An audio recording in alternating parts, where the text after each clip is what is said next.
los casos, siempre dejaremos las clases grabadas a efectos de que puedan ser consultadas eh, y sobre ellas se pueda hablar con nosotros, conversar, preguntar, etcétera. En fin, todo lo que suscite y esperemos que muchas cosas, estos cursos que estamos dando y que mucho les agradecemos. Su presencia, desde luego. Bien, bueno, ya estamos en 41 participantes y son las 6:07, así que yo voy a empezar a compartir pantalla.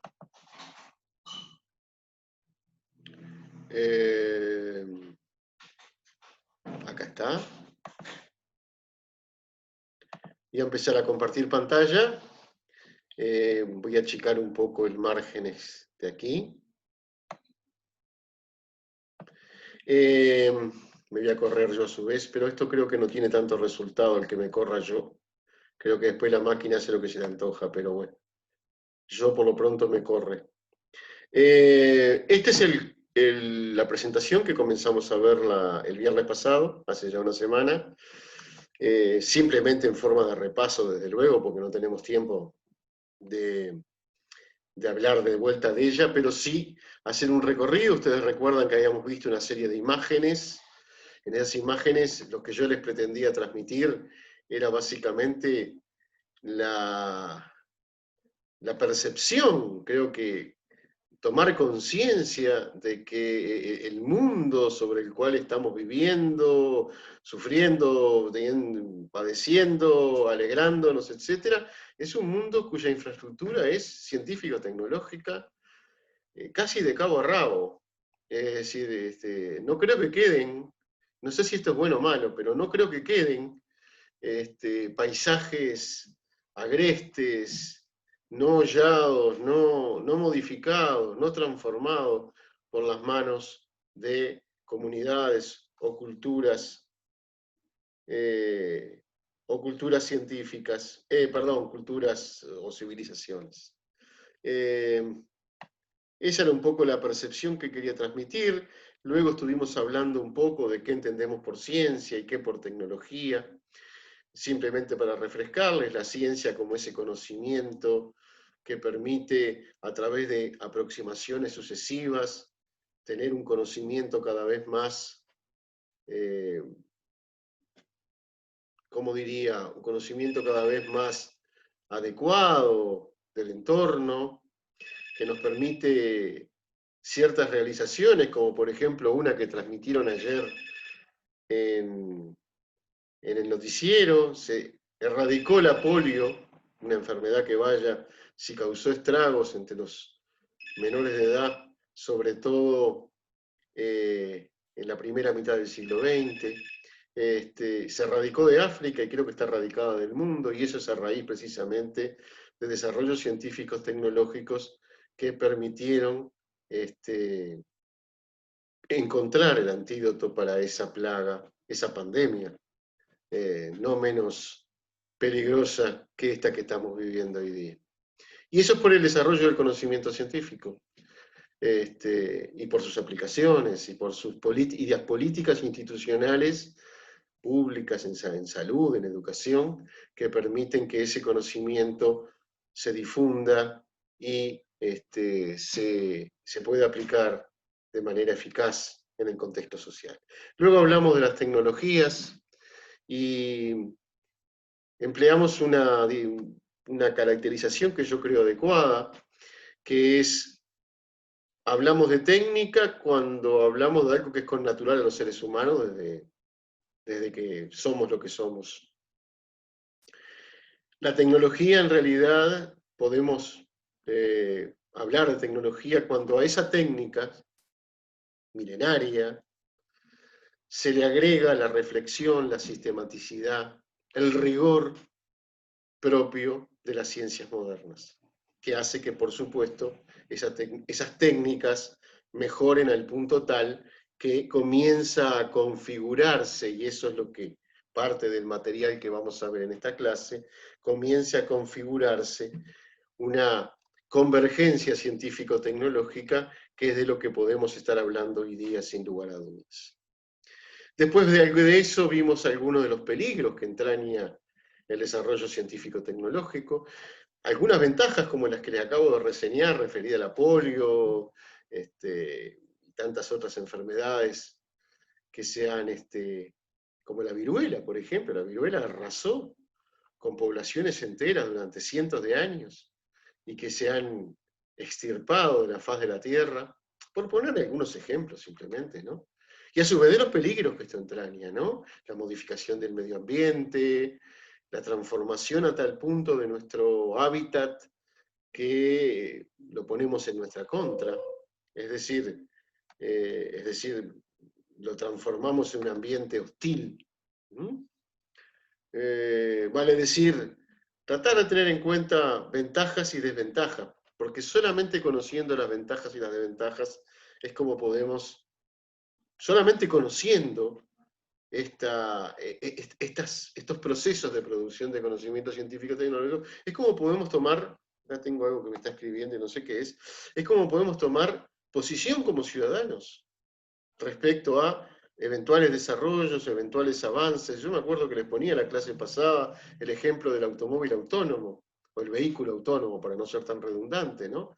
¿Queremos o no queremos vehículos autónomos? ¿Estamos dispuestos a arriesgarnos? Quizás sea beneficioso, pero no tenemos derecho a nosotros a discutirlo eso y no que simplemente venga una empresa y nos diga, está disponible el último modelo, vale tanto y se acabó toda discusión al respecto. Es decir, eso es lo que como ciudadanos reclamamos, ese poder de decisión sobre las cuestiones que nos atañen directamente. Y como digo, el automóvil, el vehículo autónomo puede ser una vacuna, puedo decir, no sé, un nuevo medio de comunicación, lo que ustedes quieran, una central nuclear, tanto da, digo, ¿no? Cualquier desarrollo que nos atañe, que nos impacta, que nos modifica, ¿verdad? Y sobre el cual como ciudadanos en una república, ¿verdad?, democrática, tenemos derecho a opinar, tenemos derecho a decidir. ¿Mm?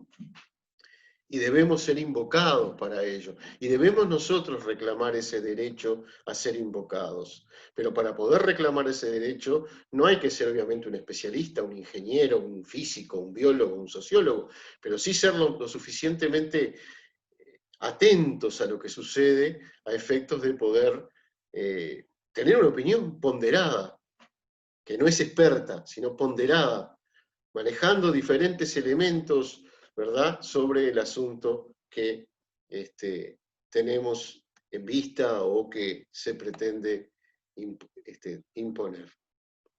Creo que esa es una condición clave. Y finalmente, entonces, habíamos quedado acá. ¿Cómo comenzó este proceso? ¿Cómo comenzó este proceso? Voy a hacer una muy breve, muy rápida introducción histórica, porque en definitiva eso es lo que se propone en estas clases, hacer una introducción histórica a la convergencia entre ciencia y tecnología y al estado de cosas que hoy nos presenta esta civilización científico-tecnológica, a efecto que los compañeros que me van a suceder hablen de aspectos un poco más específicos, más concretos, pero que entendimos que era necesario tener un concepto o una percepción de cuál fue la trayectoria que nos depositó aquí.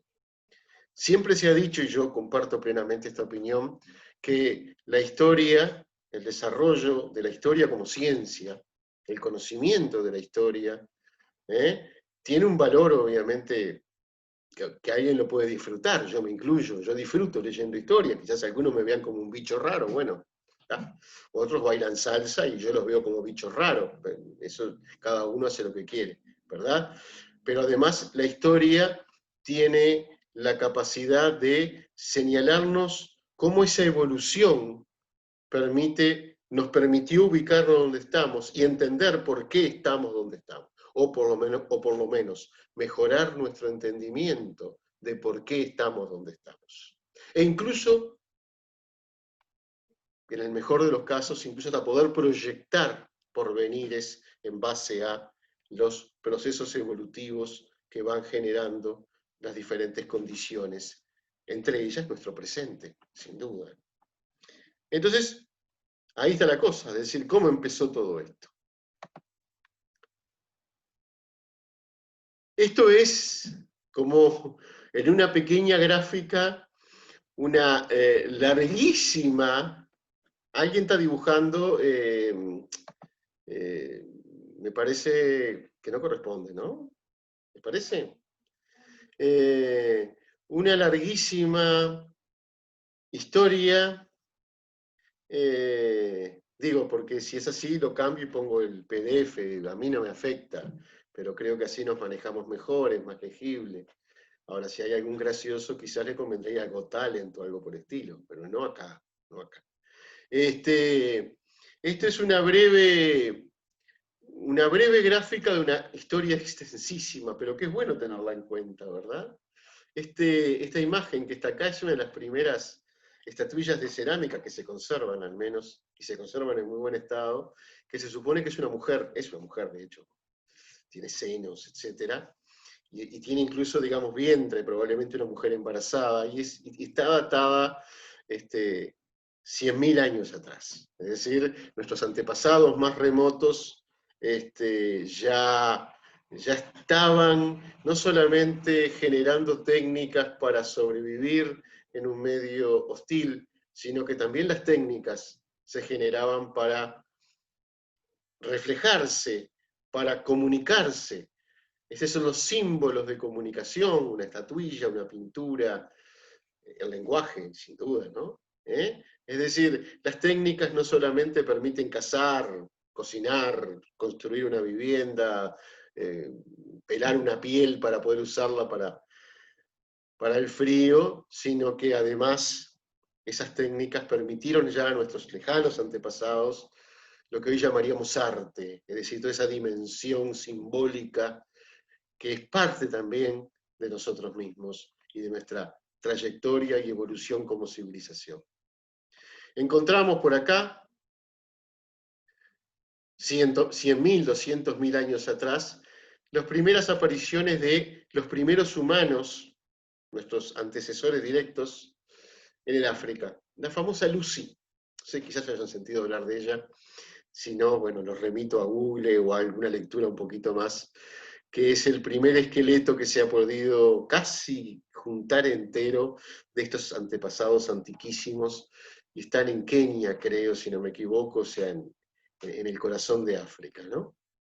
Por el 90.000, en el año 90.000, vemos cómo esos humanos, que se supone, esos humanos antecesores nuestros, que se supone hicieron su aparición, ¿no? Una aparición espontánea, desde luego, estos son evoluciones de otros mamíferos, de otros primates, etcétera, ¿no? Pero el humano tal como, no era igual exactamente a nosotros, claro, pero es nuestro antecesor directo. Estos humanos se comienzan a emigrar desde África, o comienzan a expandirse por el resto del mundo. Allá por el 90.000 se encuentran restos arqueológicos en el cercano oeste, es decir, en lo que es el Medio Oriente, se llama acá en nuestro idioma, es decir, lo que ahora sería Palestina, Siria, Irak, Irán, etc. Por el 60.000, 60.000 años atrás, ¿no? Ya encontramos a estos humanos modernos en Australia. ¿Cómo llegaron a Australia? Bueno, el mundo también cambió, se fue expandiendo los continentes, hay una deriva continental, lo habrán cruzado desde África, bueno, no sé. No es una clase esta de antropología. Y ya por el año 30 y tantos mil, acá establecen el año cero en la revolución industrial, a la cual vamos a llegar, ¿no? Allá por el año 25.000 años antes de la revolución industrial, se percibe por registros arqueológicos la llegada de los seres humanos a América, a nuestro continente. Se supone que por el estrecho de Bering, al norte, una época de glaciación, donde... sí, sí, ya hice la advertencia, perdón, esto es un mensaje a un compañero del equipo que ya hice la advertencia y aparentemente no siguió. Llegaron por el estrecho de Bering, en ese momento era un momento de glaciación, es decir, los mares estaban congelados, se podía atravesar, no sin dificultades por cierto, pero era atravesable medio caminando, medio en canoa, medio en balsa, desde Asia a lo que, o sea, la punta de Asia a lo que pondría ser Alaska hoy. Primero vinieron los animales y tal los animales, los seres humanos persiguiendo la caza y nuevas tierras donde aposentarse, etc. Sobre el año 13.000, 14.000 termina la era del hielo, es la gran glaciación, ¿verdad? Sobre el año 10.000, antes del año cero, que no es Cristo, es la era industrial, son dataciones muy diferentes, ¿no? 10.000 años antes de la revolución industrial, comienza la agricultura. Ahora vamos a ver un poco en detalle eso, qué significa los comienzos de la agricultura. 5.000 años antes del año cero comienzan las primeras ciudades, a conformarse los primeros estados, ya civilizaciones más complejas, con división en castas, con formas de gobierno frecuentemente autoritarias, con distinción o división de tareas, es decir, los que gobiernan, los que se dedican al culto, los que se dedican a trabajar la tierra, sociedades en general esclavistas, es decir, que usaban como mano de obra, además de la propia, las capturas en guerras de esclavos. La esclavitud, lamentablemente, es un mal casi universal, y lo fue durante mucho tiempo y lamentablemente lo sigue siendo, a otras escalas y de otras maneras, pero bueno. Y sobre el año 4.500, 2.500 antes de la era industrial, de la revolución industrial, rápidamente la revolución industrial se sitúa en la segunda mitad del siglo XVIII. Aparece el primer gran imperio, que lo hemos visto en las historias universales, etc., que el imperio persa, que ha sido precedido, seguido, etcétera, de otros. Y finalmente el año cero, ¿verdad?, que es en parte un año sobre el cual nosotros vamos a detenernos un poco, cuando se da la revolución industrial, básicamente en Occidente, básicamente no, en Occidente, y básicamente en Inglaterra. Luego eso se expande por el resto del mundo. Pero con esto es una especie de mapa, de plano, en que nos ubicamos temporalmente, y muy a grandes rasgos, pero que es necesario hacerlo, ¿verdad?, en la historia de nosotros mismos, ¿no? Es decir, acá está el Paleolítico medio, acá está el Paleolítico superior, etc.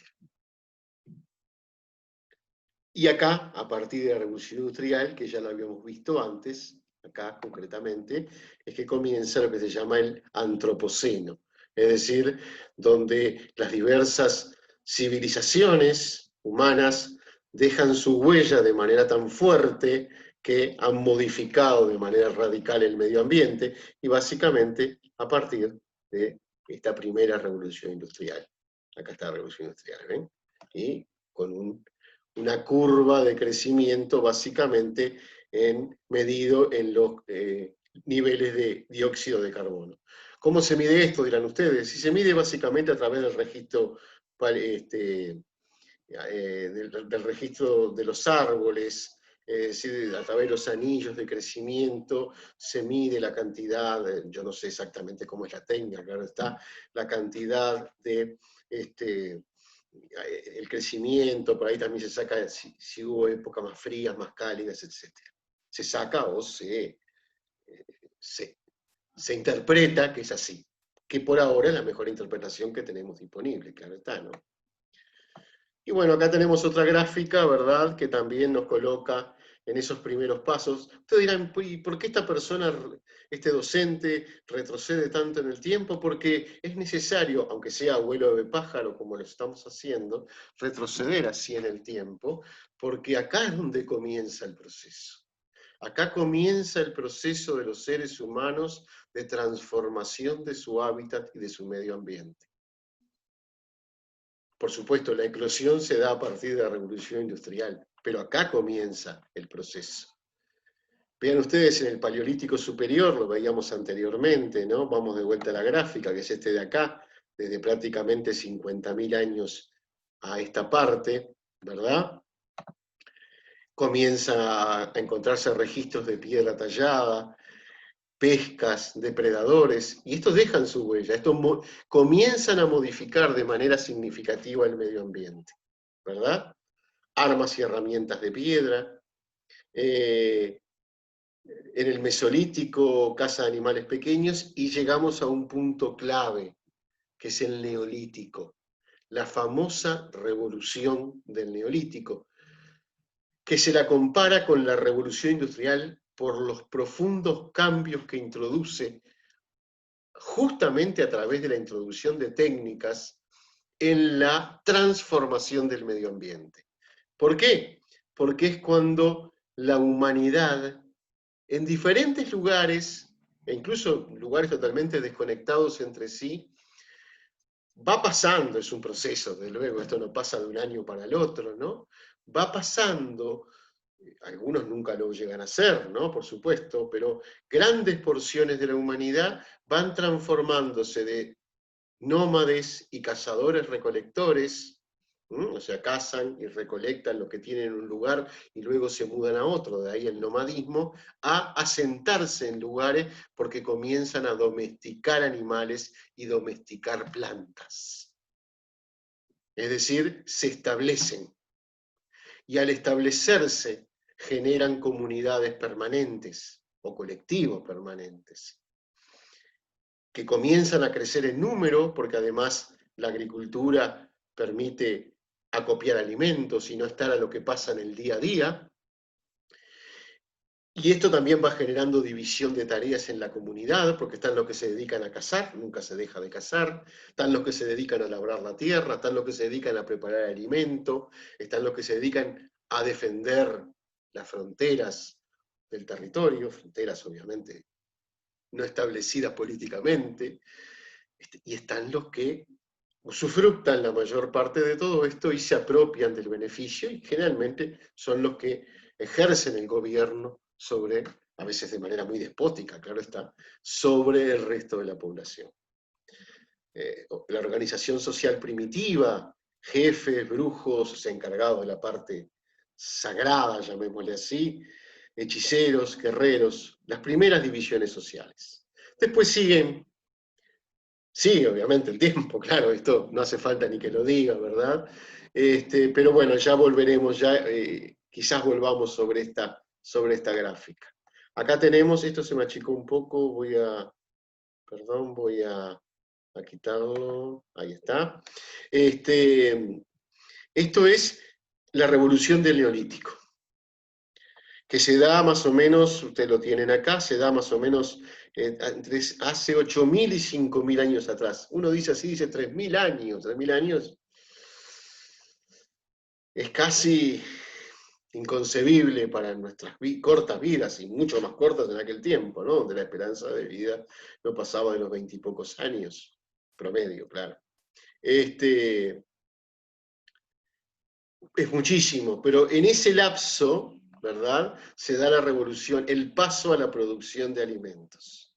Y como dice acá en la propia gráfica que les estoy presentando, la agricultura se inventó varias veces, en varios lugares muy diferentes, e incluso de forma independiente, ¿verdad? Y acá tenemos, ustedes después lo revisan con tranquilidad en la presentación, que está colgada de luego en EVA, ustedes acá revisan años y sobre todo los cultivos, que no, eso sí, no son siempre los mismos, porque obviamente qué cultivar depende del clima, depende de las semillas de que se disponga, etc.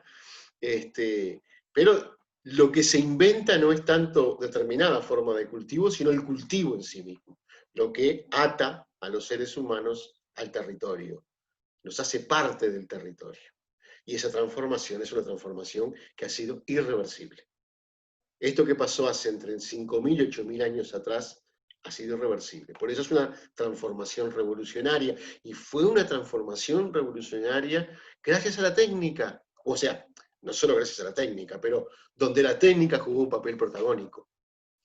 Porque fue la que permitió arar, conocer, ahora vamos a ver un poco todo esto, seleccionar el grano, la semilla, acopiarla, etcétera, etcétera, etcétera. Y acá, ahora vamos. Y la pregunta que surge, o que se hacen muchos historiadores, es ¿por qué algunas comunidades migraron desde el nomadismo, que les imponía ser cazadores-recolectores, al sedentarismo que requería la horticultura y la cría y domesticación de animales? ¿Alguna respuesta? Porque, a ver, no todas las culturas, no todos los pueblos se hicieron sedentarios. Es verdad que la gran mayoría se hizo. Pero, por ejemplo, actualmente todavía existen tribus en el Brasil, en la Amazonia, como los Yanomami u otras, que siguen siendo nómades y cazadores-recolectores, cada vez menos, pobre, porque ya desde antes, pero ahora con Bolsonaro mediante, cada vez la selva se les achica más, ¿no? No porque la queman, sino porque simplemente los expulsan o los matan directamente, ¿no? Y nadie se entera, porque por supuesto son gente que no le importa mayormente a nadie. Entonces, ¿por qué esta pregunta? Bueno, una forma de respuesta la da, por ejemplo, los McNeill, John McNeill y William McNeill, que trabajaron juntos en este libro muy interesante, que yo recomiendo su lectura. Yo dispongo de él en forma virtual, si a alguien le interesa, obviamente no tenga inconveniente en pasárselo. Y dice, la expansión de la horticultura no fue solo el resultado de decisiones deliberadas de los seres humanos, es casi seguro que hubo otros factores fundamentales. En concreto, la vida asentada en entornos de una riqueza poco común permitía a la familia mantener más de un hijo. Ustedes saben que las familias nómades, aún en el Brasil contemporáneo, practican a menudo el infanticidio, y básicamente el infanticidio de mujeres, o de niñas, o de mujeres, ¿no? Porque claro, es difícil sostener una población, siendo recolector-cazador, sostener una población que crezca desmedidamente. Porque no hay alimento, sencillamente. Entonces no pueden ser más de un determinado número, si no se les complica la vida a todos. Entonces el infanticidio fue una vía recurrente de mantener la población estable. De hecho, esto se mantuvo durante muchísimos siglos, ¿no? En la China del siglo XIX se practicaba de manera sistemática el infanticidio de las niñas, sobre todo, ¿no? Que eran las que se consideraba, por razones ideológicas que no voy a entrar acá a discutir, como lo menos o lo más prescindible. Pero es una discusión que dejo para otro momento.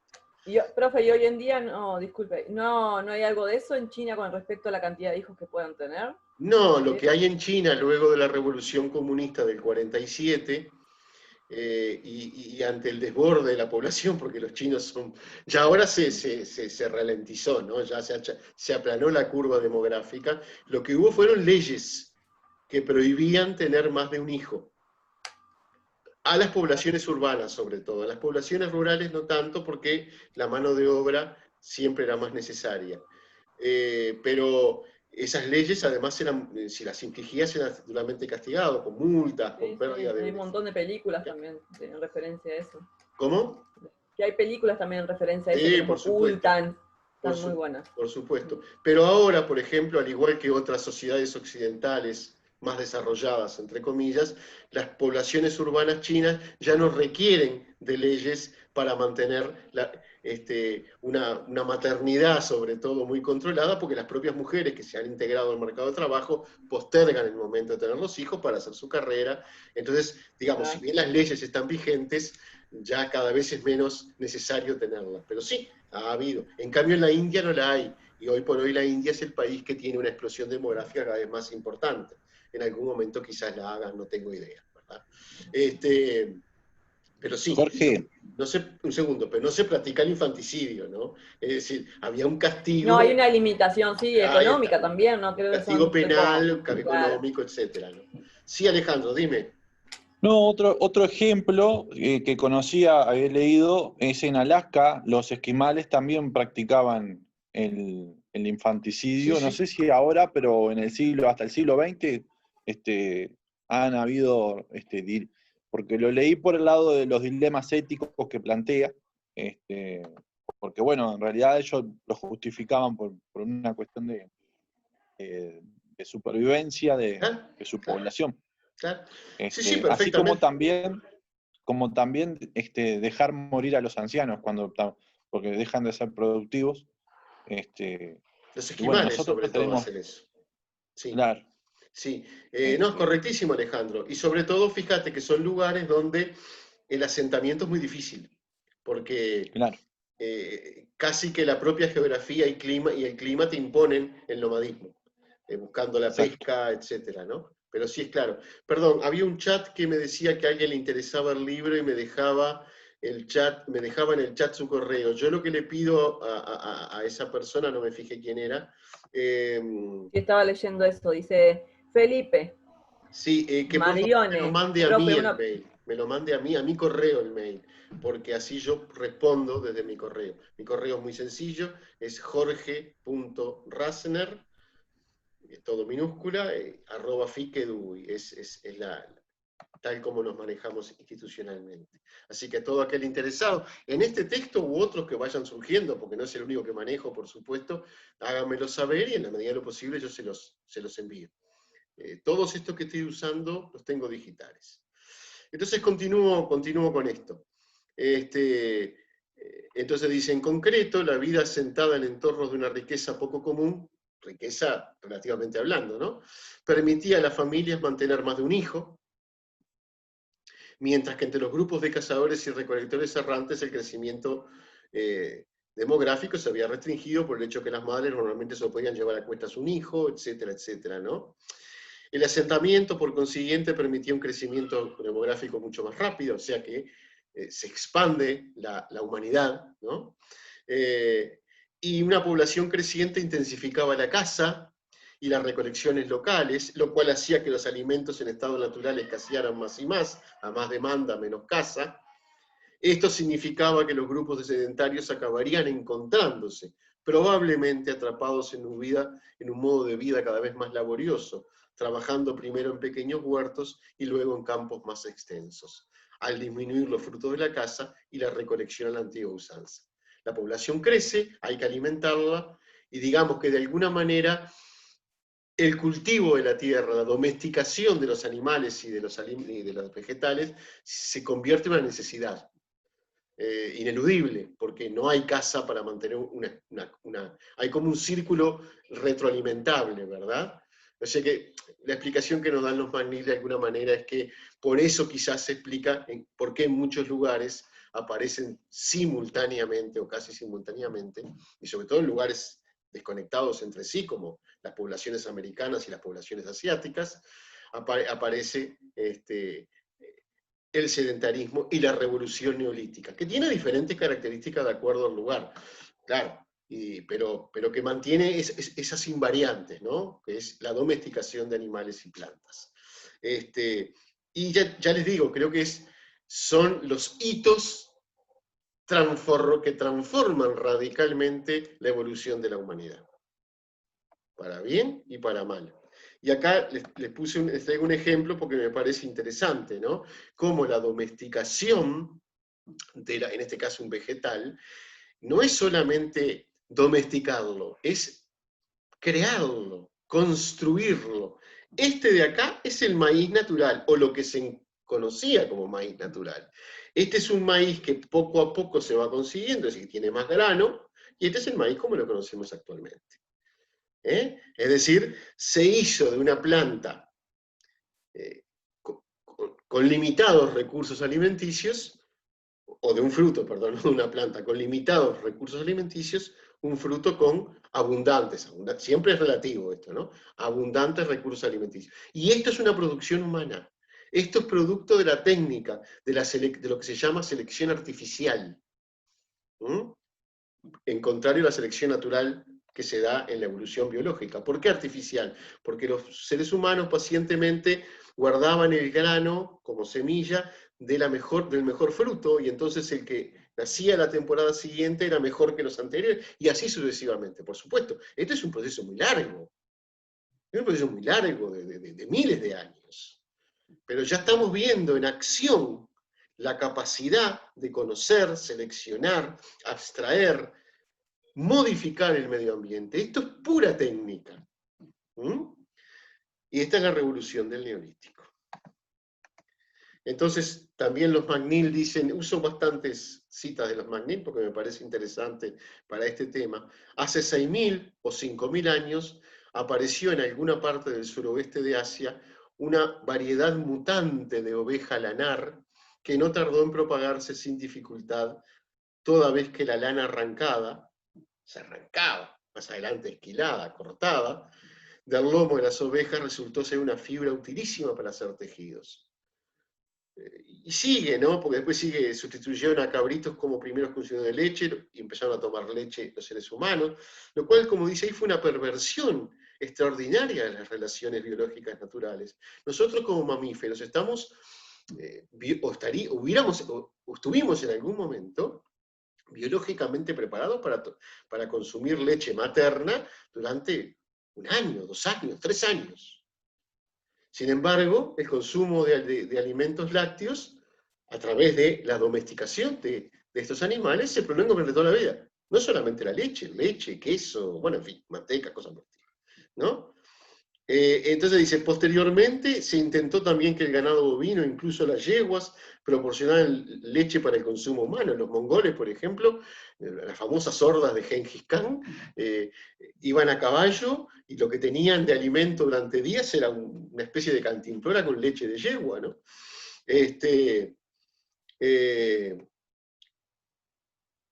Entonces, estas poblaciones de Asia y de Europa adquirieron la capacidad de digerir leche recién ordeñada, cosa que no todos podemos hacer todavía, pero que en realidad, vean ustedes cómo los procesos técnicos de domesticación modifican el medio ambiente, porque modifican a los animales, modifican a las plantas, por supuesto, y después su consumo nos modifica a nosotros. Esa es la famosa co-construcción técnica, sociedad, ese siempre ida y vuelta, continua retroalimentación. No hay primero un huevo y después una gallina. Hay huevos que dan gallinas y gallinas que dan huevos, para decirlo mal y pronto. Ese es el proceso de retroalimentación.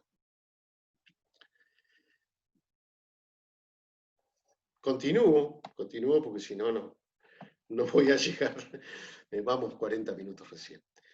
Y bueno, obviamente, esto también es de los McNeill, esto conduce a la urbanización, que es la primera señal, el primer símbolo, cuando hablamos de urbanizaciones estables, con construcciones, digamos, que se preservan en el tiempo, no para siempre, claro, pero se preservan en el tiempo, estamos hablando ya del nacimiento de las culturas, las civilizaciones, que luego comienzan a, digamos, a dejar su huella, su rastro, su marca, ¿no? Entonces dice, en la mayoría de los entornos fértiles, el terreno blando y las corrientes de agua obstaculizaban el transporte, por lo que los vehículos con ruedas solo pudieron emplearse al principio para recorridos cortos, y mucho después de que los gobiernos imperiales construyesen carreteras apropiadas. Se inventa la rueda, pero para que la rueda tenga algún sentido, tiene que haber una carretera donde eso gire. Y luego que se inventa la carretera, se fraccionan los terrenos y se divide. Y luego que se inventa una carretera y que hay un carro con ruedas, la mercadería llega más rápido y en mayor cantidad. Y eso permite alimentar poblaciones más lejanas o ejércitos más lejanos. Vean ustedes todos los procesos que se van sobreacumulando, que no es simplemente una etapa tras otra, sino que es como una especie de crecimiento continuo de las etapas. Entonces, y mucho después de, bueno, los carros, el arado siguió siendo con mucho la aplicación más importante de la fuerza muscular de los animales, ya que multiplicaba muchas veces la extensión del terreno que una familia podía cultivar. La invención del arado, y sobre todo la invención del arado tirado por un animal. ¿Qué sustituye? Sustituye al ser humano que con un palo iba haciendo un agujero y metiendo una semilla. Eso es un proceso largo. Mucho más rápido, claro, en términos de nuestros días casi sería despreciable, pero mucho más rápido, un arado que mueve gran cantidad de tierra, que extiende la cantidad de tierra cultivable, porque obviamente la productividad crece, que produce más alimentos permiten el crecimiento demográfico, etcétera, etcétera, etcétera, etcétera. Hay que verlo esto como un proceso de acumulativo, que por supuesto puede destruirse de la noche a la mañana, ¿no? Pero como un proceso que mientras dura es acumulativo. Por una catástrofe, por ejemplo, puede destruirse, o como por ejemplo el famoso misterio de por qué los mayas abandonaron las ciudades. Muy probablemente las abandonaron porque alguna plaga los barrió gran parte de la población y el resto emigró a la selva, en fin, yo qué sé. Entonces, muy probablemente estos factores exógenos, es decir, exteriores, no previstos, como el COVID-19, por ejemplo, modifican el medio, modifican nuestra marcha, ¿verdad?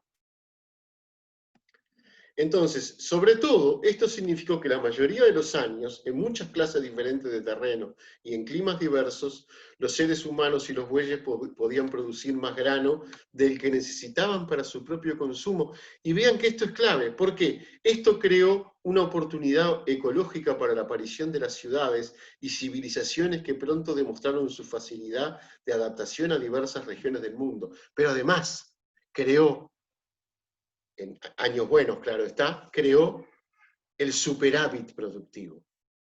Es decir, si yo soy un labrador y planto papas, para hacerla sencilla la ecuación, y mi familia va a comer papas durante todo el año, y preciso, digamos, 200 kilos de papa, por decir cualquier cifra, y produzco 250, a mí me queda un remanente de 50. Ese remanente de 50 en una economía, por ejemplo, de mercado, va al mercado.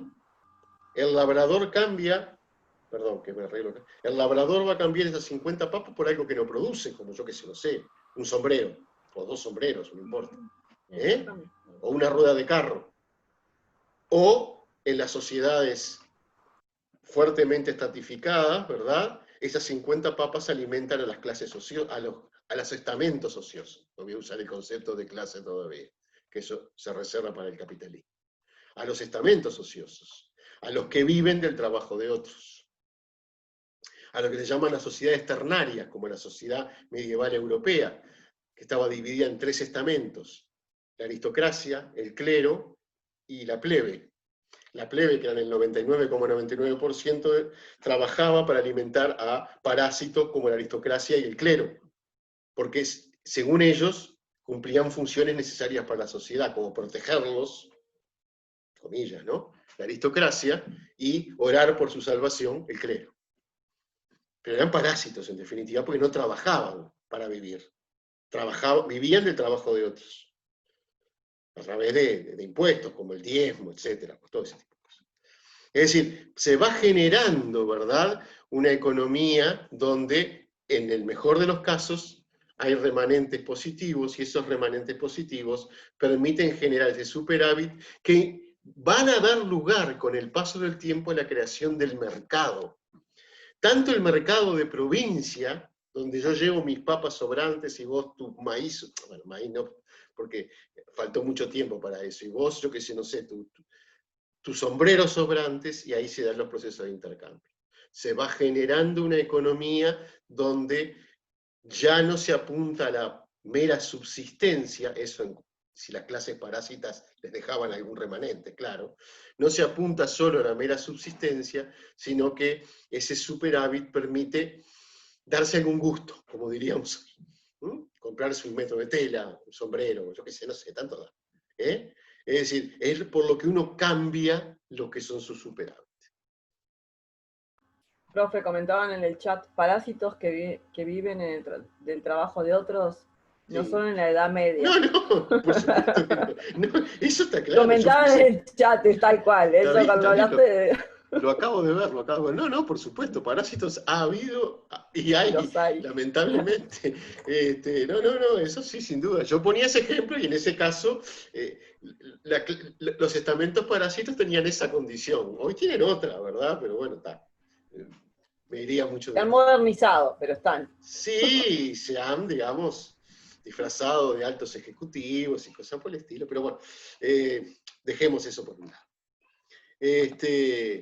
Entonces, al parecer, siguen diciendo los McNeill, la vida en comunidades permanentes también debilitó los lazos de parentesco extenso y en su lugar fomentó la solidaridad de los vecinos.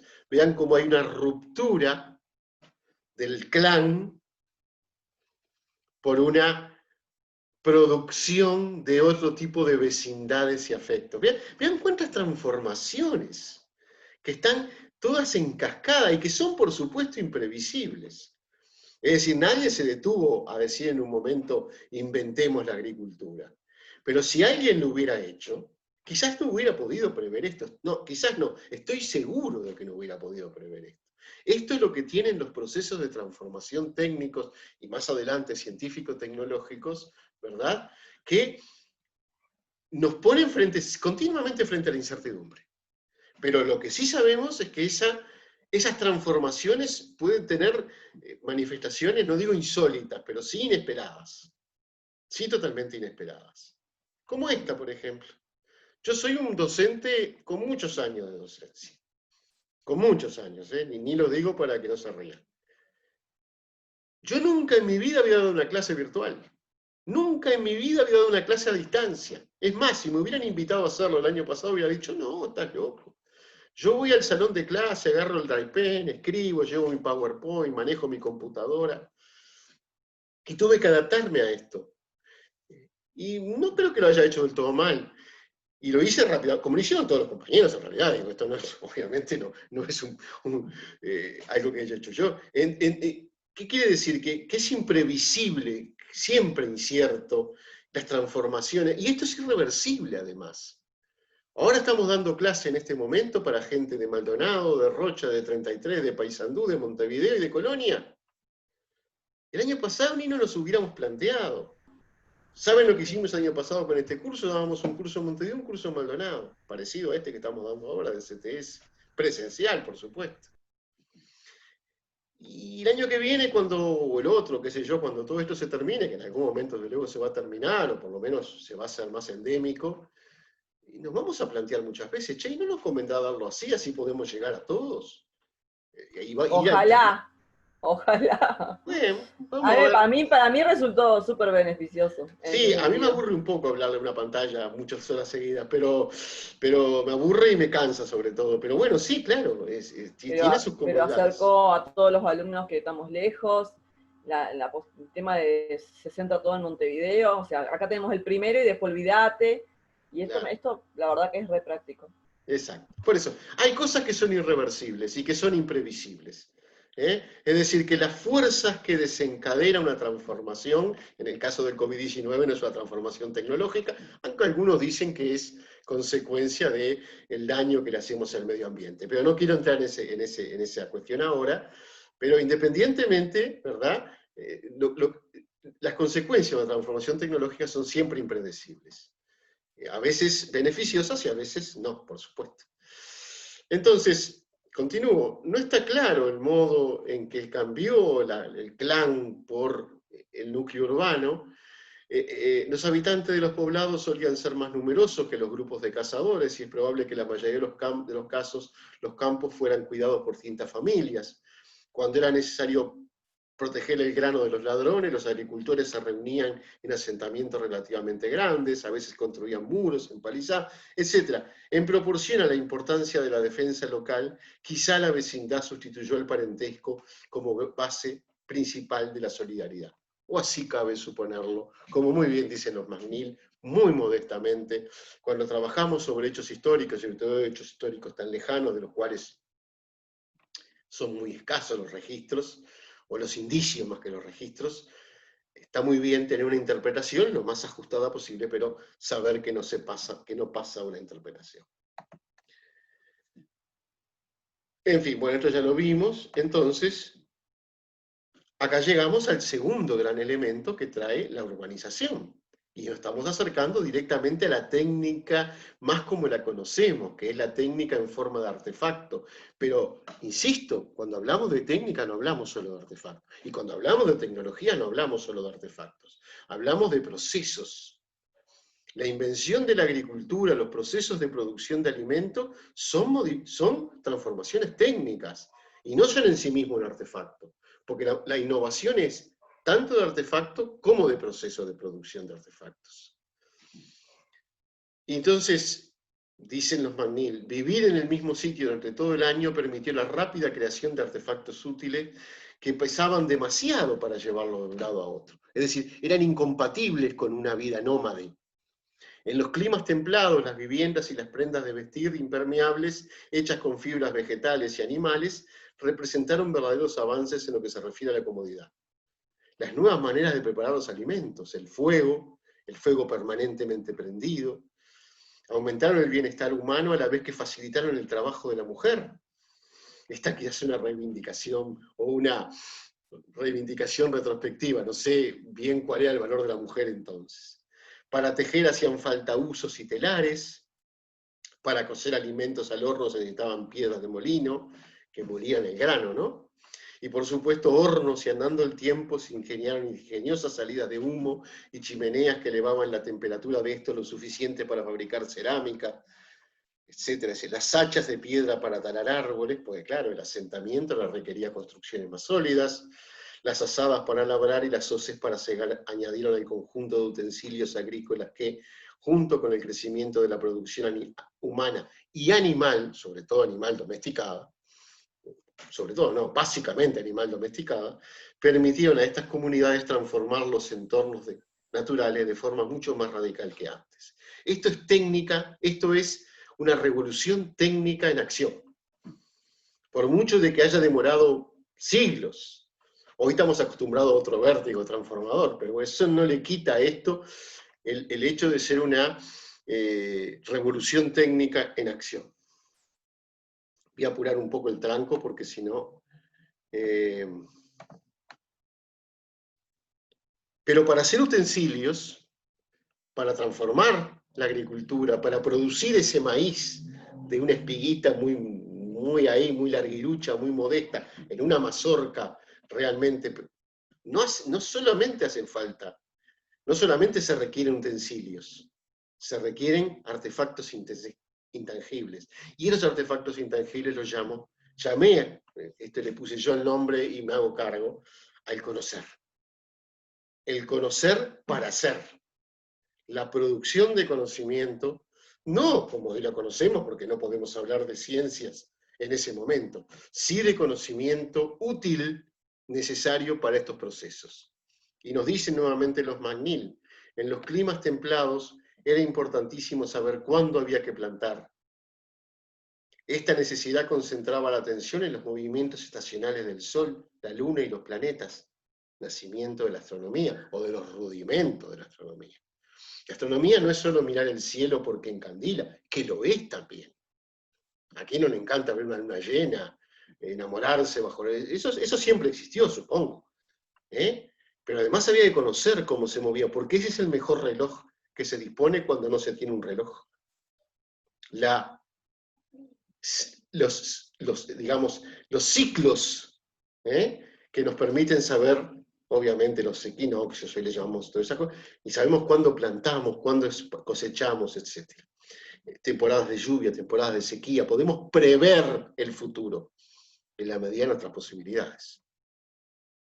La astronomía basada en el calendario se convirtió en ámbito de expertos cuyos conocimientos especiales crearon un nuevo tipo de liderazgo social, los que sabían.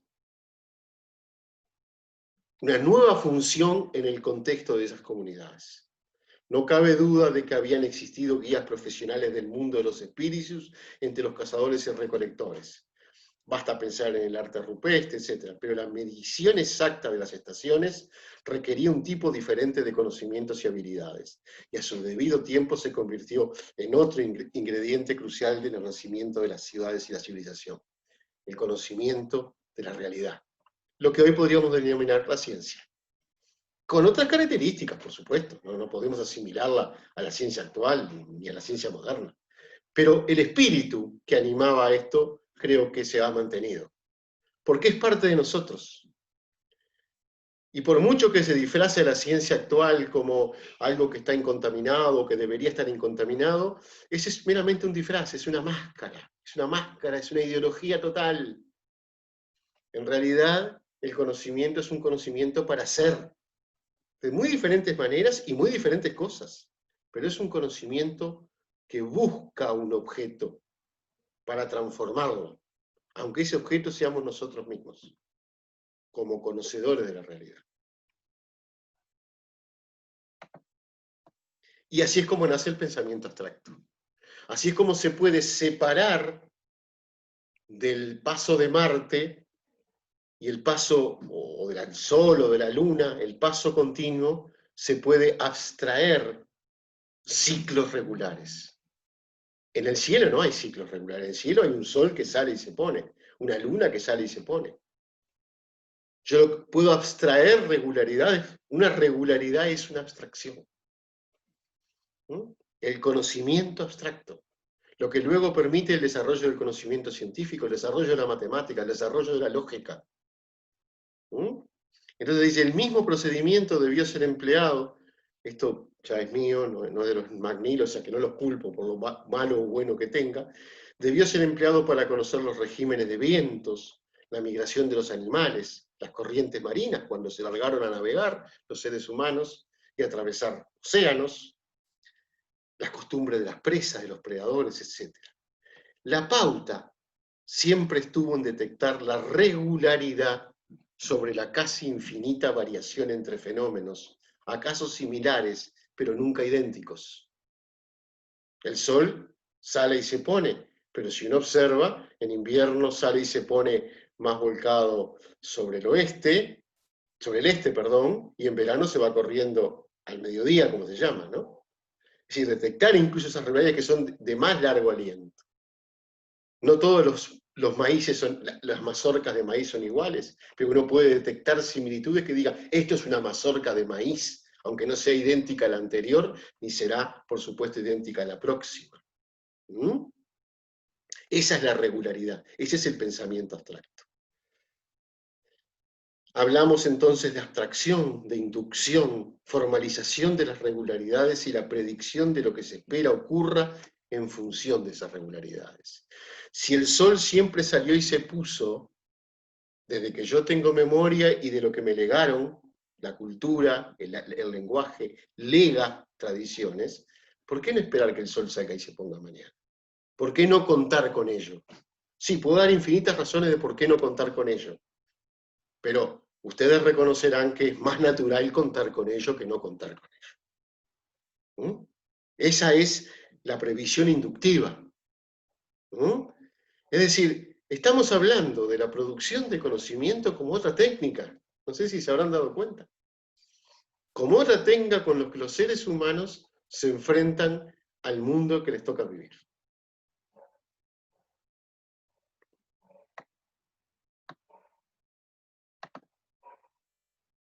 Esto, ya llegando, apurando un poco, esto es precisamente, esto es de otro autor, se llama Carl Benedict, que escribió un libro que se llama The Technology Trap, es un libro relativamente reciente, del 2019, está en inglés, la traducción es mía, y justamente traje esta cita porque, a mi juicio, resume bien lo que vinimos hablando hasta ahora. Dice así: los avances técnicos de la Edad Media probablemente hicieron más para fomentar el comercio que para ahorrar mano de obra. En particular, los avances en la construcción naval y la navegación, conociendo las corrientes, en fin, el barco de 3 mástiles, el desarrollo del timón móvil, en fin, la invención de la brújula, constituyen tecnologías propicias para la era del descubrimiento y el aumento del comercio internacional asociado con él. Además, la llamada carabela, la carabela con la que viajaban hacia América, ¿no?, culminó en el barco de carabelas portugués del siglo XV, el tipo de barco utilizado por Vasco da Gama, Cristóbal Colón, Magallanes, etc., para descubrir nuevas rutas comerciales. La carabela es un invento técnico deliberado de una academia que los portugueses fundaron en Sagres, al sur de Portugal, precisamente para desarrollar instrumentos técnicos para la navegación, entre ellos barcos, obviamente.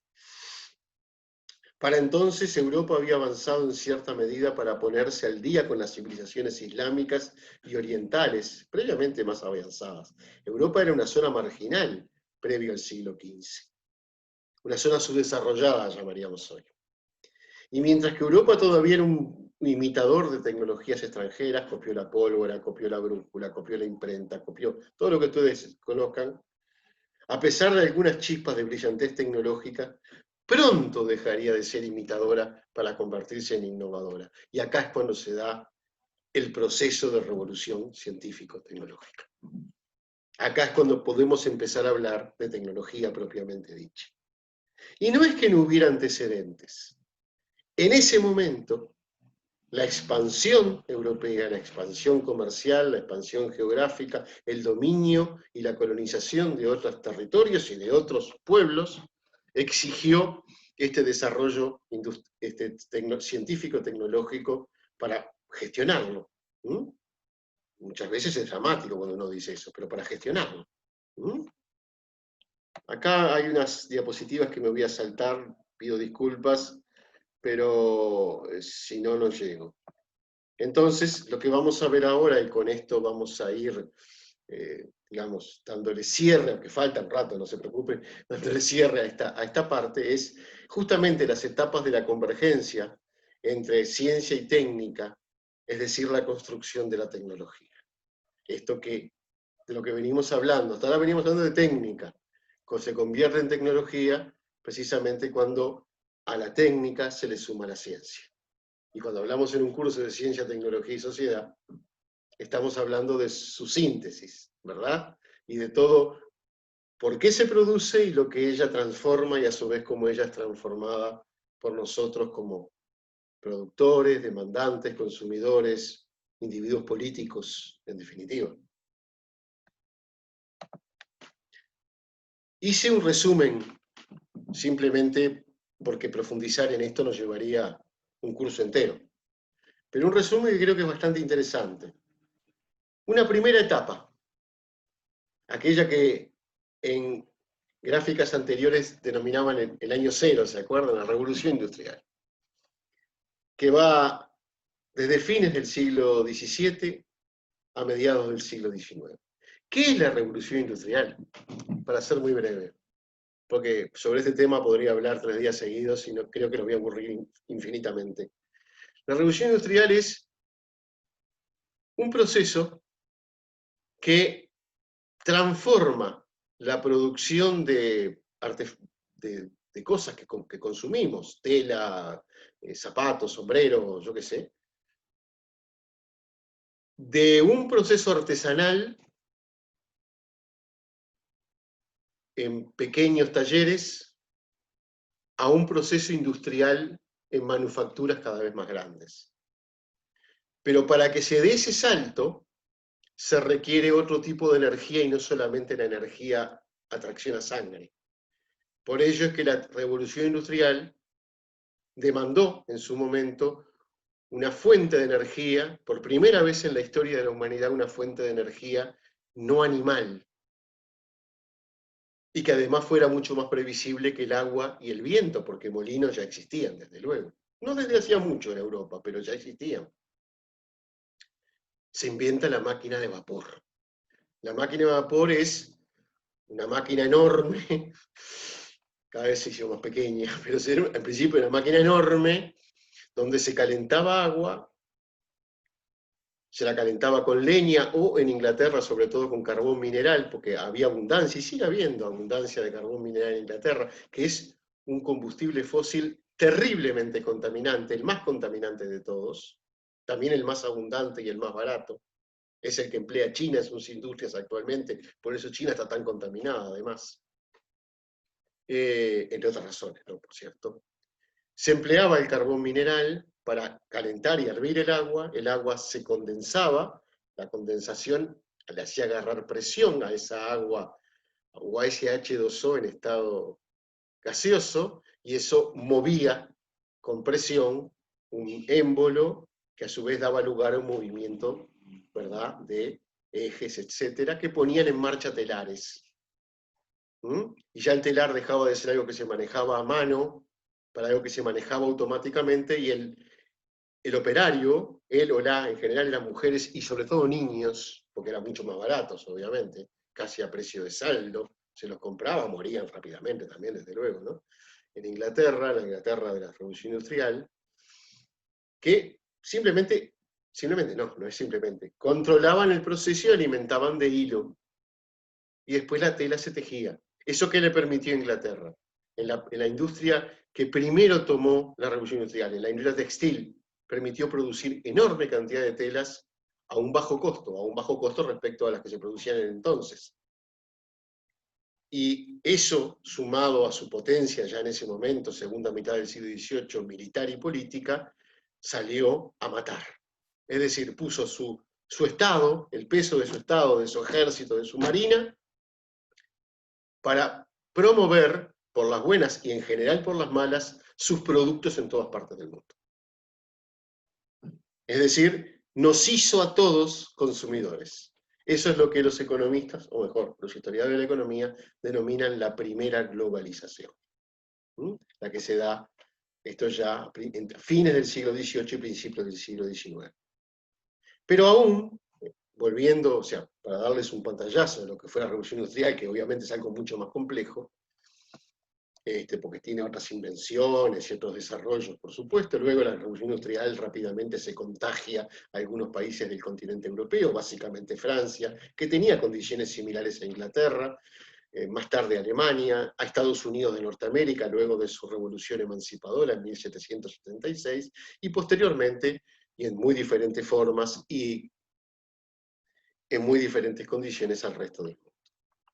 Pero básicamente esta etapa, el de la primera revolución industrial, ese año cero que veíamos en la gráfica, está caracterizada por una relación incipiente esporádica entre ciencia y técnica. Es decir, no había científicos al servicio de la industria formalmente contratados. Es decir, la ciencia como conocimiento en realidad tenía otra forma de influir a los técnicos, que muy bien la señala un autor que se llama Joël Mokyr, un historiador de la economía de primer nivel, es un holandés que hace muchos años vive en Estados Unidos. Dice, sin embargo, durante el periodo, si bien la relación formal entre ciencia y técnica era muy esporádica, sin embargo, dice Mokyr, durante el periodo comienza a estructurarse la ilustración industrial en círculos de divulgación y aprendizaje científico, frecuentados por emprendedores, capitalistas, técnicos y científicos. Cenáculos, donde la nueva ciencia comenzaba, las nuevas ideas de la ciencia comenzaban a circular. Pero más que las ideas en sí mismas, más que sus teorías, sus leyes, sus hipótesis, lo que comenzaba a circular, eso también, claro, pero lo que comenzaba a circular era el método empíricamente riguroso de las ciencias, que fue poco a poco impregnando a aquellos que como técnicos desarrollaban las primeras técnicas en telares, en máquinas de vapor, de la primera revolución industrial. Es decir, esa especie de transmisión de una manera de ver y hacer las cosas, que impregnó a la técnica a mí, en esta primera etapa, claro está.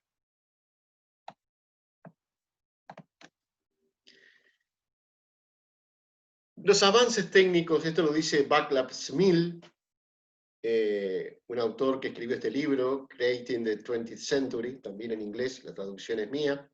Los avances técnicos de la antigüedad, la Edad Media y la temprana era moderna, no tenían fundamento científico. No al menos, este en rojo lo agrego yo, no al menos de acuerdo al significado que hoy damos al concepto ciencia. Y nos dice Smil, lo sigue diciendo Smil, se basaron en observaciones, conocimientos y experimentos, pero no estaban guiados por ningún conjunto coherente de comprensión acumulada que pudiera al menos comenzar a explicar por qué algunos dispositivos y procesos funcionaban mientras otros fallaban. Implicaron una búsqueda indiscriminada de ideas que abrieron tanto caminos prometedores de mejoras como callejones sin salidas. Incluso las innovaciones de las primeras décadas de la Revolución Industrial se ajustaron a este patrón. El ensayo y el error. ¿Qué se detecta entonces? Sobre todo, ¿qué se empieza a detectar a partir del siglo XIX? Y lo vamos a ver en la siguiente diapositiva. El hecho de que la técnica, ya ahora poco a poco transformándose en tecnologías, iba a ser mucho más eficaz si se conocían las causas, un conocimiento de la naturaleza que permitía entender por qué funcionaba mejor determinada máquina o determinada termodinámica o determinada función termodinámica que otra. Por ejemplo, para mover la máquina de vapor. Entonces había que conocer la termodinámica para mejorar la máquina de vapor, que a su vez le planteaba nuevos problemas a la termodinámica. Y ahí comienza ese proceso de complementación y de convergencia entre ciencia y tecnología. La segunda etapa, esa fue la primera etapa, segunda mitad del siglo XIX. Algunos le llaman a esta segunda etapa segunda revolución industrial. Los primeros esfuerzos innovadores, sistemáticos de las empresas ocurrieron de las empresas y de las empresas de todo tipo, tanto públicas como privadas, pero también de las organizaciones, que no necesariamente estaban vinculadas al ámbito estrictamente comercial e industrial, ¿verdad? Sobre todo organizaciones de tipo social, como los censos, por ejemplo, o sea, las organizaciones encargadas de los censos, que es la gestión de lo social. Las ciencias sociales nacen en este momento como un intento de los estados por gestionar su población. Los primeros esfuerzos innovadores sistemáticos de las empresas ocurrieron en la segunda mitad del siglo XIX. Esto también lo dice Smith, ¿no? Cuando surgieron los nuevos sectores de la segunda revolución industrial, a gran escala para explotar las grandes inversiones de capital necesarias que necesitaban para operar. Las empresas de transporte ferroviarios, colorantes, minerales, entre otros, se dieron cuenta de los beneficios potenciales que podrían obtener de los científicos profesionales en la resolución sistemática de problemas y la racionalización de los procesos industriales. Los dos aspectos con los cuales les insistí, la sesión pasada y esta. Cuando hablamos de tecnología no hablamos solo de artefactos, hablamos también de los procesos para producir mercaderías. Yo hago una innovación tecnológica, aunque siga produciendo el mismo tipo de zapato que antes, si hago esos zapatos más rápido. Esta es una innovación tecnológica. Yo seguí haciendo zapatos, pero los hago más rápido, porque tengo una máquina que procesa más rápidamente, etc. Fíjense cómo esto que ocurre hace muy poco tiempo, históricamente hace nada, sobre todo si tenemos en cuenta los cientos de miles de años que habíamos visto antes, cómo esto ocurre en 200 y pocos años, al día de hoy, transformó tan radicalmente la vida. Hasta la segunda mitad del siglo XIX, la gente se transportaba de un lugar a otro de la misma manera que se había transportado los 10.000 años antes, en carro, en carreta, a pie, a caballo, o en barco a vela. Que cuando no es un deporte, puede ser un incordio, ¿no? Llegar a un lado con cierta previsibilidad, dependiendo de vientos y mareas y corrientes. A partir del siglo XIX, de la mitad del siglo XIX, cambia nuestra manera de transportarnos. Y ha seguido cambiando hasta el día de hoy, sin duda. Cambia nuestra manera de consumo. Cambia nuestra manera de emplearnos y trabajar. Cambian las relaciones sociales de producción. Estamos en pleno capitalismo industrial. Esta es la etapa denominada capitalismo industrial. Acá es donde surge un tipo que se llamó Carlitos Marx. Acá es donde surge un tipo que se llamó Proudhon, que era un anarquista, y Bakunin. Acá es donde surgió un tipo que se llama Weber, o que se llama Comte, que no tenían absolutamente, al contrario, eran defensores de este estado de cosas. Porque fue tal el cambio que produjo esto, ¿verdad? El Comte del positivismo me refiero, ¿no? Fue tal el cambio que produjo esto, que había que repensar a la sociedad, una sociedad que se estaba transformando de los propios cimientos. Por eso es tan clave, por eso me detuve a hablar de la revolución del Neolítico, porque es comparable a ambas revoluciones, en lo que tiene que ver con la transformación que supone a nivel social, productivo, económico, político, cultural, ideológico, en todos los ámbitos.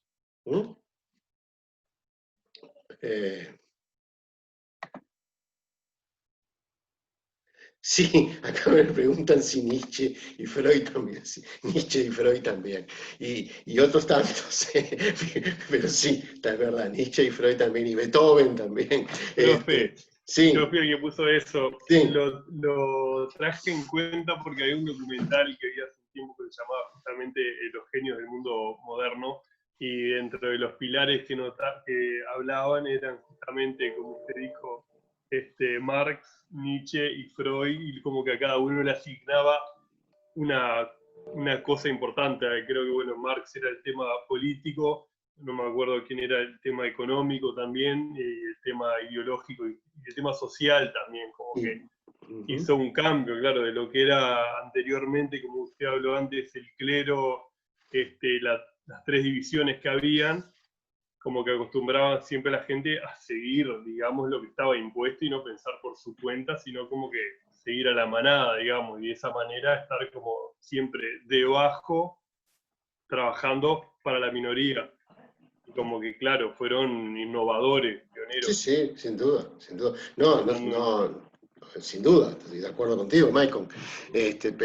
Pero por ejemplo, el propio Immanuel Kant, a mi juicio, uno de los más grandes, más allá de que tengo personalmente muchas discrepancias con él, pero Immanuel Kant, uno de los más grandes filósofos que ha tenido Occidente y Alemania, sin duda, ya fue uno que puso en un precioso artículo que se llama ¿Qué es la ilustración? Ya la ilustración, siglo XVIII, obviamente, ¿no? Ya la ilustración, o sea, un siglo antes que esto, 50 años antes que esto, ya había advertido precisamente, había intentado, como se dice hoy, empoderar a los seres humanos, ¿eh? Y digamos, de alguna manera, hacerles comprender que se deben sacudir, o era necesario que se sacudieran el yugo de esas falsas creencias, esos falsos dioses, esos falsos profetas, esos falsos jefes. Pero sin duda, sí, claro, Freud, Nietzsche, Marx, Weber, Comte y qué sé yo, tantos otros que son Y innombrables. también ¿no? eso se puede llevar bien o mal, digamos, porque hablaban en un... voy a ser muy grosero porque no me acuerdo exactamente, pero un ejemplo como de Hitler, como que tomó el pensamiento, no me acuerdo si era de Nietzsche, De en eso Nietzsche, de generar así como imposible. una dependencia a sí mismo, de no guiarte por lo que dicen los demás. Se le fue la mano, obviamente, ¿no? Pero como que quiso aplicar justamente un poco el pensamiento de él en eso de tomar como la iniciativa de tu vida, digamos, de hacer lo que a vos te parezca de cierta manera para lograr un fin. Hizo cualquier cosa, visto ahora, ¿no? Pero claro, vos también cómo vos lo manejes y lo apliques, te puede dar un buen uso y un mal uso. No, ni hablar, pero sí, no, en realidad no fue Hitler solo, en definitiva fue toda la ideología nazi que tomó a Nietzsche, o tomó de Nietzsche, en realidad, ese concepto de que la voluntad de poder, y la voluntad de poder significa que hay una construcción necesaria por parte de los seres humanos, lo que él llamaba la construcción del superhombre, que en definitiva tiene que ignorar la moral o la moralina, es decir, tiene que destruirla. Y bueno, sí, eso obviamente le da carta blanca a mucha gente, ¿no? para digamos, violar éticas que se entienden perimidas o no convenientes. Pero bueno, sería todo un tema. Pero tenés razón, Michael, así es. El siglo XIX fue un siglo muy rico, quizás el más rico de toda la historia moderna. En inventos, en científicos, en pensamientos. Y en el siglo XX yo hablo del siglo XX pues yo soy casi del siglo XX, ¿no? Aunque vivo acá por suerte todavía. Pero en el siglo XX fuimos herederos, y también se crearon cosas, desde luego, pero fuimos herederos de todas esas iniciativas que se pusieron en marcha en el siglo XIX. Pero sí, comparto plenamente contigo. Acá Alejandro Paiva dice que se los conoce como maestros de la sospecha, porque sí, claro, por supuesto, introdujeron la incertidumbre o la duda respecto a algunas concepciones muy bien asentadas, ¿no? Bueno, acá el Übermensch, que es el superhombre, no sé quién lo pone, pero el Übermensch es el famoso superhombre. Que eso quiere decir superhombre, o sea, Übermensch es superhombre traducido al castellano. Pero sí, eso fue la transformación del siglo XIX. Yo me estoy, digamos, refiriendo a un aspecto de esa transformación, que es el aspecto científico, industrial y científico-tecnológica. Pero claro, sería, como te digo, es tan rico el siglo XIX y el anterior y el siguiente, que bueno, necesitaríamos días y días para contarlo todo. La tercera etapa, que algunos lo siguen denominando segunda revolución industrial, otros ya agregan acá tercera revolución industrial, pero bueno, no importa tanto. Vamos a llamarle tercera etapa. En nuestra percepción de cómo ciencia y técnica se van ya conjuntando, y dice, desde finales del siglo XIX y comienzo de la Primera Guerra Mundial, la Primera Guerra Mundial Europea, que fue una guerra imperialista, pese a que los que murieron eran los pobres diablos de siempre, ¿no? Pero fue una guerra entre imperios, significó el final de muchas cosas, significó el final de muchos grandes imperios europeos sobre todo, y la emergencia de nuevas potencias, que ya venían insinuándose como potencias, pero que acá se conforman. Significó el fin del imperio austrohúngaro, que era un imperio poderoso en Europa, en el centro de Europa, la caída del imperio prusiano,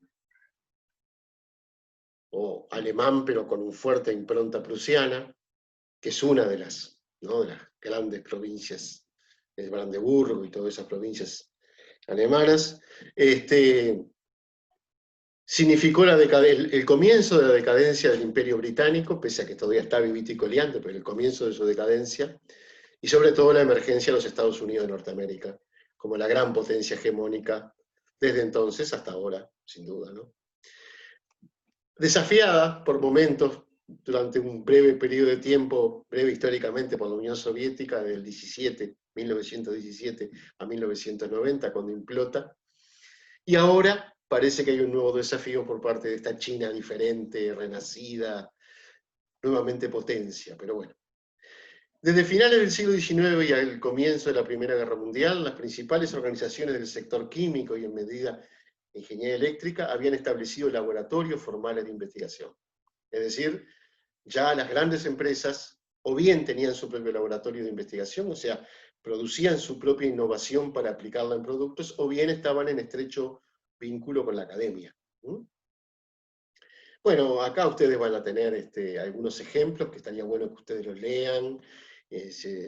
No vale la pena que yo los lea, simplemente señalarles eso, ¿no? Ya una etapa plena de convergencia entre producción de conocimiento, aplicación de conocimiento, lo que hoy llamaríamos I más D más I. Es decir, innovación, desarrollo, investigación, desarrollo, innovación. Estas son las dos I que flanquean a la D. Porque todas estas etapas tienen su propia dinámica, pero conjuntamente producen esa convergencia científico-tecnológica.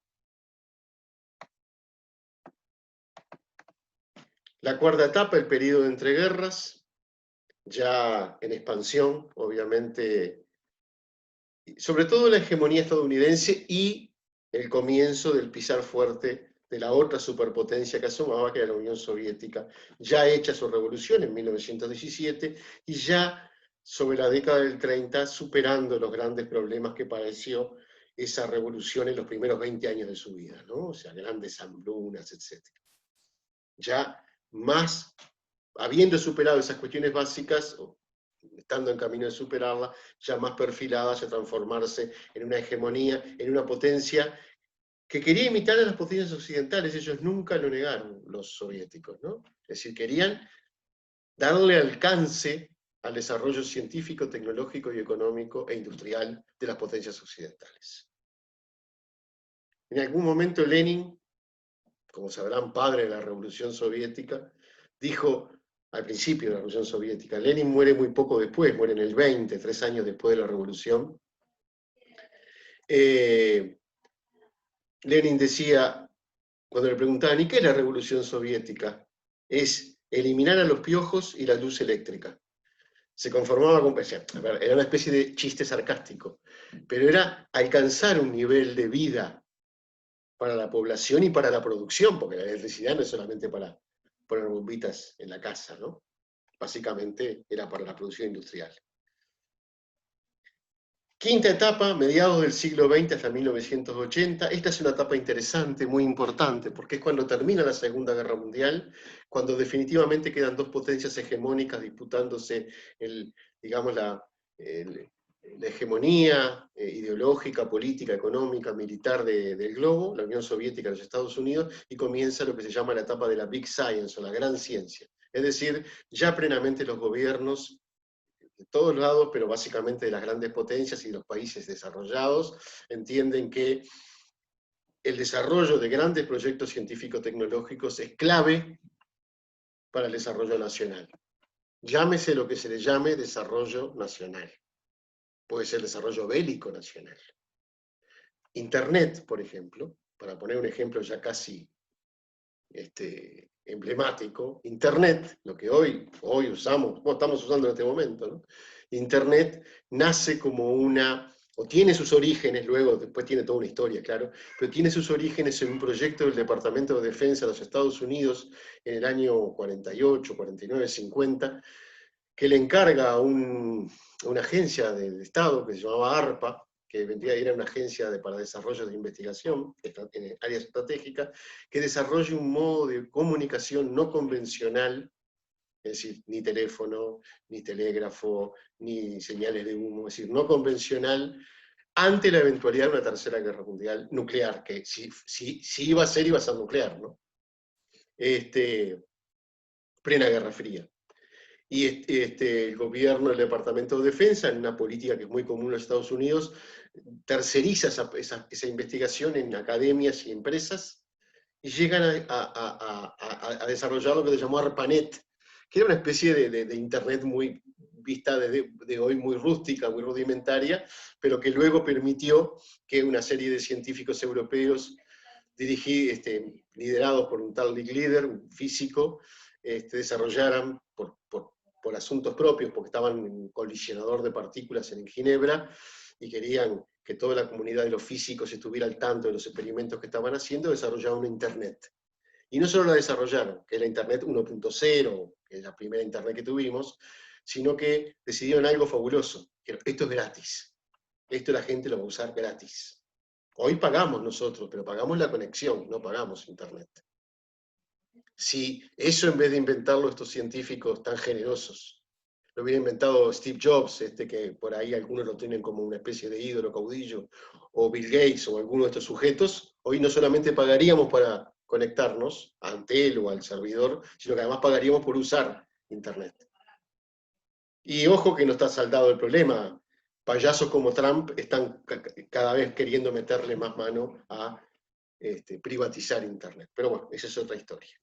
Es decir, cómo los proyectos de Big Science, los grandes proyectos científicos tecnológicos, uno de los cuales fue el proyecto Manhattan, el que terminó con la bomba atómica en el 45, el primero, quizás el más emblemático de todos, que involucró miles de millones de dólares, técnicos, científicos, ingenieros, militares, etc. Esos proyectos dieron lugar a avances, muchas veces que no estaban previstos de antemano. Los militares del Pentágono no sé si estaban interesados en que se desarrollara Internet, o que los académicos con ARPANET se mandaran correos electrónicos. Pero bueno, eso hoy constituye prácticamente nuestro cotidiano, ¿verdad? Sexta etapa, llegando ya a nuestros días. Acá sí me voy a detener un poquito más porque me parece que es interesante. Reorientación conceptual sobre los procesos de producción de conocimiento tecnológico. La tecnología ya no es considerada como la consecuencia práctica de la actividad científica teórica, sino que ambas son percibidas como coproductoras de desarrollos conjuntos, conformando un binomio complementario. A tal punto que muchos proyectos de investigación y desarrollo, uno no sabría decir bien quién es científico y quién es tecnólogo. Están codo a codo. El ingeniero y el físico, el médico y el biólogo, etc. Si desde la primera revolución industrial las técnicas y tecnologías innovadoras son protegidas comercialmente a través de las patentes, es decir, cuando yo invento algo lo patento para que si alguien lo quiere usar me tenga que pagar derecho de autor, durante esta sexta etapa presenciamos una progresiva orientación hacia la protección a través de patentes, ya no de artefactos o procesos, sino del conocimiento básico. Porque el conocimiento básico, por fin nos sacamos la careta, por lo menos ahí, sabemos que es potencialmente útil. Hoy en día, y durante la transición hacia una economía del conocimiento, que es una economía basada en estos desarrollos científico-tecnológicos, las universidades y todas las instituciones abocadas al desarrollo y producción de conocimiento científico se consideran como los principales impulsores del crecimiento económico. La producción de conocimiento científico al servicio de los intereses corporativos. A eso estamos llegando. Las corporaciones que entran en vínculo con las universidades para que el conocimiento que se produce en los lugares donde naturalmente se produce, ya no tenga un valor como conocimiento en sí mismo, no tenga una divulgación, una difusión libre, como siempre se aspiró del conocimiento científico, sino que ya desde su origen mismo, aún antes de que se convierta en un artículo científico publicable, ya esté patentado, porque potencialmente es útil. Y acá, ya terminando, me voy a saltear un par de... Entonces, ya para concluir, nuestro propósito, el propósito de estas dos clases. ¿Cómo entendemos el abordaje del sistema ciencia, tecnología y sociedad para romper el efecto túnel? ¿Qué se llama el efecto túnel? Arnold Pacey, ustedes tienen colgado el libro de Pacey en la página EVA, denomina efecto túnel a la visión del especialista que solo se enfoca en los problemas de su especialidad. El ingeniero en los problemas ingenieriles, el sociólogo en los problemas institucionales, el médico en la salud del cuerpo. Estos cursos de ciencia, tecnología y sociedad, a través de estas clases que estamos dando y que darán otros compañeros posteriormente, lo que intenta es ver esa profunda interrelación que se da entre problemas, entre aspectos culturales, científicos, técnicos, necesidades sociales, respuestas a necesidades sociales, rechazo de la sociedad a determinadas soluciones. Eso es romper el efecto túnel, es ese ir sin tener la vista más que en el frente, que el frente es nuestro objetivo, es decir, tener la vastedad de relaciones que rodean los procesos de transformación y de producción científico-tecnológica. Y para eso traigo, ya cerrando, esta gráfica que hace el propio Pacey, ¿verdad? Que justamente lo que nosotros pretendemos hacer con estos cursos y cursos de este tipo es precisamente ver el significado general de tecnología. Es decir, todos los aspectos que están involucrados en la práctica tecnológica. Es decir, aspectos culturales, qué objetivos, qué valores, qué códigos éticos están embebidos en la producción de artefactos o procesos. Los aspectos organizacionales, cómo se organiza la actividad económica, industrial, profesional, educativa, cómo se transforman nuestros hábitos de consumo, de todo tipo, de alimentos hasta entretenimientos, hasta comunicación. Y el aspecto propiamente técnico, claro está, ¿no? Es decir, cómo se producen estos artefactos, estos procesos. Lo que nos dice Pacey, que justamente, si tomamos solo este último aspecto técnico, estamos tomando en un sentido muy restringido el concepto de tecnología. Un concepto, digamos, ingenieril de tecnología. Lo que nosotros aspiramos con estas perspectivas CTS, como se les llama, es justamente involucrar todos estos aspectos cuando intentamos ver los procesos de producción, de conocimiento y de aplicación, desde luego, científico-tecnológicos. Bueno, hasta aquí llegué. Les agradezco mucho por la atención. Quedo a disposición, obviamente, por cualquier pregunta que quieran formularme, ahora o luego a través de, en fin, las vías habituales, foros, mi correo institucional. Les digo a aquellos que quieran alguno de los libros que están acá y simplemente lo consultan, que me envíen un correo mejor, así yo de a poco los voy enviando. Todos estos que cité acá los tengo, y el de Pacey está colgado porque lo había puesto obviamente como un libro de lectura obligatoria. Es un libro breve, muy legible por otra parte, y interesante, pese a que tiene unos años, ¿no? Porque es de la década del 80. Pero eso no lo envejeció para nada. Y bueno, seguimos en contacto y nos seguiremos viendo. Antes de cerrar, voy a ver si en el chat hay algo más que... Sí, la galaxia... Profe, Sí, escucho. ¿está en EVA o algo la presentación está? ¿Cómo, perdón? No te La escuché. presentación que estás mostrando ahora, ¿está en EVA? ¿Está colgada? Sí, está colgada. Dale. Y voy a colgar esta clase también, ¿no? Como la anterior. Esta clase está grabada y va a quedar colgada para que la consulten si desean verme de vuelta. No sé si es tan atractivo, o para todos aquellos que no hayan podido verla, en fin, va a quedar ahí disponible, ¿no? Sí, Vanessa, ¿tú querías hacer una pregunta? Sí, tengo una duda, profesor, porque yo a la primera clase no pude asistir. No entiendo mucho el tema del trabajo final. No sé si el trabajo final es un trabajo monográfico. Es un trabajo monográfico de entre 4.000 y 6.000 palabras, letra Arial 12, Times New Roman 12, qué sé yo, pero lo que nos importa son esos márgenes de palabras, esas cantidades, ¿no? Esos mínimos y máximos, y básicamente lo que nosotros aspiramos es que ustedes hagan un trabajo sobre alguno de los autores o problemas que nosotros les presentamos en el curso, que les empezó a presentar Pablo Meloni en la clase, la primera clase, estas dos que presenté yo, y las sucesivas que van a ir viniendo. Y nosotros vamos a ir cargando en EVA los materiales correspondientes conforme se vaya desarrollando el curso. Ustedes lo que tienen que hacer, te lo digo a ti, Vanessa, pero obviamente... Sí, porque yo justo no. Para informarles a todos, es ir viendo qué les interesa. Claro, es por eso. Qué autores les interesa leer, si les interesa comparar autores, y bueno, y ahí nos consulta a nosotros, a cualquiera de los compañeros que estamos en el equipo docente, nos consulta para que los orientemos, ¿verdad?, sobre qué camino tomar, cómo organizar su investigación, cómo incluso complementar las lecturas con autores que no están incluidos en el curso. En el curso hay una pequeñísima parte de autores que trabajan sobre esto, obviamente, ¿no? Y no está, desde luego, para nada prohibido acudir a lecturas externas, ¿no? Para nada, por supuesto, ¿no? Pero sí nos interesa que al menos se trabaje con algún autor de los que están incluidos en el curso. Buenísimo. Sí, porque tuvimos en otra materia una reflexión. Acá es más, vos decís más monografía. Es más monografía. Claro, una reflexión podría ser, digamos, una especie de síntesis de una lectura, con cierta analítica. Acá lo que precisamos es que haya un trabajo de investigación un poquitito más potente, ¿no? Es decir, que se lea bien un autor, que implica desde luego reflexionar sobre ese autor, pero también generar algún análisis crítico de su parte, lo que ustedes pueden hacer. No vamos a pedir la opinión de expertos, por supuesto, ¿no?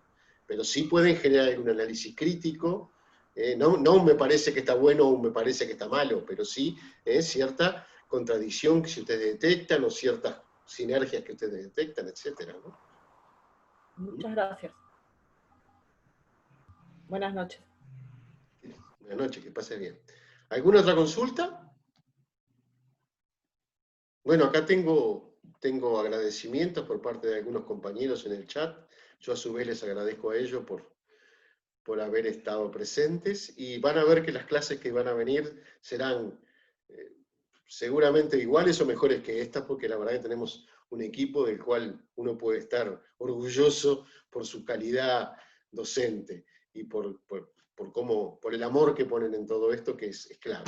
Bueno, que pasen muy bien, Gracias, bueno, chau. seguimos en Muchas contacto. gracias, profe. Que pasen bien. Chao. Gracias, que pase Chao, bien. gracias.